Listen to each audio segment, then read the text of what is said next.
আসসালামু আলাইকুম। স্থানীয় সরকার, পল্লী উন্নয়ন ও সমবায় মন্ত্রণালয়ের স্থানীয় সরকার বিভাগ থেকে গত 17 নভেম্বর একটি নিয়োগ বিজ্ঞপ্তি প্রকাশ পেয়েছে, যেখানে মোট 12টি ক্যাটাগরিতে টোটাল 897টি পদ রয়েছে। অর্থাৎ প্রায় 900টা পদ রয়েছে এই নিয়োগ বিজ্ঞপ্তিতে। তাই সবাই একটু ভালো মনোযোগ সহকারে বিজ্ঞপ্তিটাই খেয়াল করবেন। এখানে কোন কোন পদে কি যোগ্যতা চেয়েছে এবং কতটি পদ রয়েছে।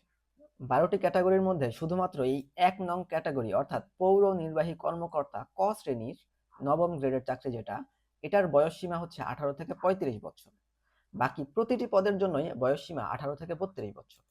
তো আমরা নিচের থেকে শুরু করি। সর্বশেষে প্রশাসনিক কর্মকর্তা খ শ্রেণীর গ্রেড 13 চাকরি, পদ রয়েছে 9টি। যোগ্যতা হচ্ছে যে কোনো স্বীকৃত বিশ্ববিদ্যালয় থেকে দ্বিতীয় শ্রেণীর স্নাতক ডিগ্রি। যদি প্রশাসনিক কাজে অভিজ্ঞ থাকে অর্থাৎ এক্সপিরিয়েন্স থাকে তাহলে তাদেরকে অগ্রাধিকার দেওয়া হবে। এরপর প্রশাসনিক কর্মকর্তা ক শ্রেণীর, এটি গ্রেড 12-র একটি চাকরি, পদ রয়েছে 45টি। এর যোগ্যতা যে কোনো বিশ্ববিদ্যালয় হতে দ্বিতীয় শ্রেণীর স্নাতক ডিগ্রি।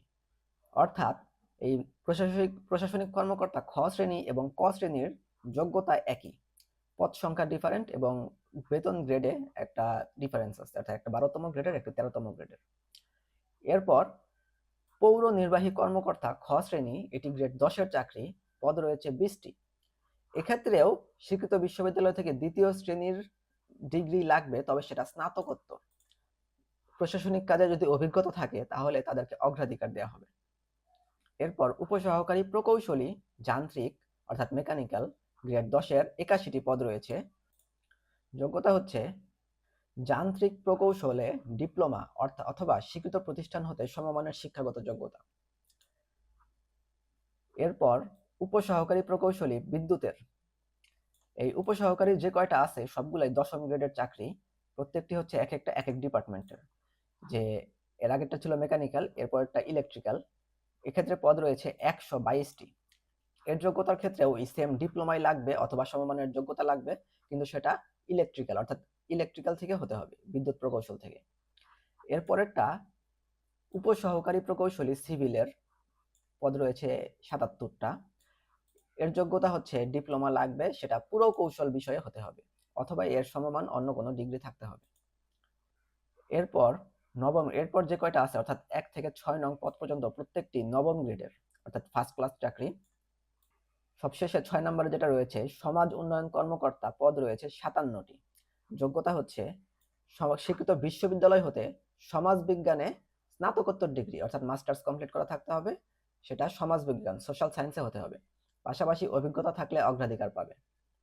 এরপর শহর পরিকল্পনাবিদ 168টি পদ রয়েছে।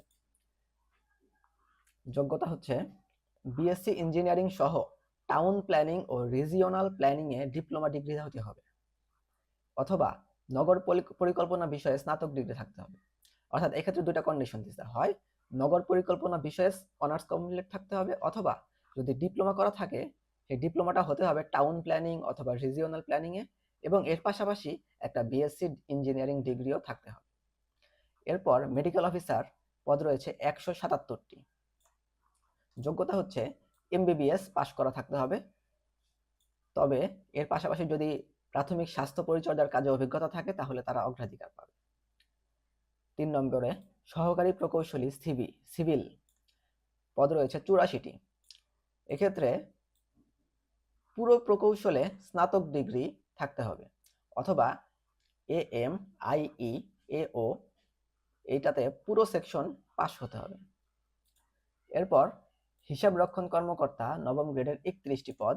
যোগ্যতা হচ্ছে যে কোনো স্বীকৃত বিশ্ববিদ্যালয় হতে বাণিজ্য বিভাগে কমপক্ষে দ্বিতীয় শ্রেণী বা সমমানের সিজিপিএতে স্নাতকোত্তর ডিগ্রি থাকতে হবে অথবা 4 বছর মেয়াদী স্নাতক ডিগ্রি থাকতে হবে, এবং হিসাব রক্ষণ কাজে 2 বছরের বাস্তব অভিজ্ঞতা থাকলে তাদেরকে অগ্রাধিকার দেওয়া হবে। এসএএ, কারো যদি এসএএ ডিগ্রি থাকে তবে তাদের ক্ষেত্রে বয়স শিথিলযোগ্য, অর্থাৎ 18 থেকে 32 বছরের জায়গায় কিছুটা বাড়তি বয়স হলেও সেখানে চান্স পাবে। পৌর নির্বাহী কর্মকর্তা, পদ রয়েছে 26টি। যোগ্যতা যে কোনো স্বীকৃত বিশ্ববিদ্যালয় হতে দ্বিতীয় শ্রেণীর স্নাতকোত্তর ডিগ্রি লাগবে এবং প্রশাসনিক কাজে 5 বছরের অভিজ্ঞতা লাগবে। এই ছিল পদসমূহ এবং পদসমূহে আবেদনের যোগ্যতা এবং পদ সংখ্যা। এবার কিছু শর্তাবলীতে আসা যাক। আবেদনকারীকে টেলিটকের ওয়েবসাইট lgd.teletalk.com.bd এই ওয়েবসাইটে গিয়ে আবেদনপত্র পূরণ করতে হবে। আবেদনপত্র পূরণের সময়সীমা 20 নভেম্বর সকাল 10টা হতে 15 ডিসেম্বর বিকাল 5টা পর্যন্ত।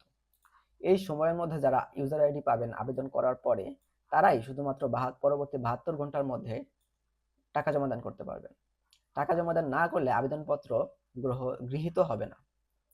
টাকার পরিমাণ হচ্ছে 1 থেকে 10 পর্যন্ত ক্রমিক নঙের যেসব পদ ছিল সেগুলোর জন্য আবেদন ফি 223 টাকা। 11 নঙের জন্য আবেদন ফি হচ্ছে 168 টাকা।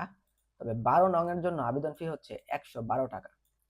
তবে অনগ্রসর জাতি অর্থাৎ ক্ষুদ্র নৃগোষ্ঠী, শারীরিক প্রতিবন্ধী ও তৃতীয় লিঙ্গের প্রার্থীরা যদি আবেদন করে তবে তাদের ক্ষেত্রে আবেদন ফি হবে 56 টাকা। টাকা জমা দেওয়ার জন্য আবেদন ফি এর সাথে অর্থাৎ যে 223, 168 অথবা 56 এইগুলোর সাথেও আরো 6 টাকা যোগ করে টেলিটকের প্রিপেড নম্বরে রিচার্জ করতে হবে এবং প্রথম এসএমএসটা লিখতে হবে এলজিডি, এরপর একটা স্পেস দিয়ে আবেদনপত্রের মধ্যে থাকা ইউজার আইডি লিখে পাঠাতে হবে 16222 নাম্বারে। এরপর দ্বিতীয় এসএমএসটা লিখতে হবে এলজিডি, এরপর ইএস মানে স্পেস দিয়ে ইএস এবং এরপরে স্পেস দিয়ে সেই প্রথম এসএমএস এর রিপ্লাই থেকে পাওয়া পিন নম্বর এবং পাঠাতে হবে 16222 নাম্বারে। এর রিপ্লাইয়ে একটি ইউজার আইডি এবং পাসওয়ার্ড দেওয়া হবে যেগুলো ব্যবহার করে পরবর্তীতে প্রবেশপত্র ডাউনলোড করা যাবে। প্রবেশপত্র ডাউনলোডের সময়সীমা এবং পরীক্ষা সংক্রান্ত অন্যান্য তথ্য পরীক্ষার্থীর মোবাইল নম্বরে এসএমএস এর মাধ্যমে জানিয়ে দেওয়া হবে। এই ছিল আবেদনপত্র সম্পর্কে বিস্তারিত তথ্য। কারো যদি কোনো প্রশ্ন থেকে থাকে তাহলে অবশ্যই কমেন্ট বক্সে জানাবেন। কেউ যদি আবেদনপত্র নিজে না করতে পারেন তবে আমাদেরকে মেসেজ দিয়ে আমাদের মাধ্যমে চাইলে আবেদনপত্র করাতে পারবেন। যারা পরীক্ষা দিবেন তাদের জন্য রইল শুভকামনা। ধন্যবাদ সবাইকে। আসসালামু আলাইকুম।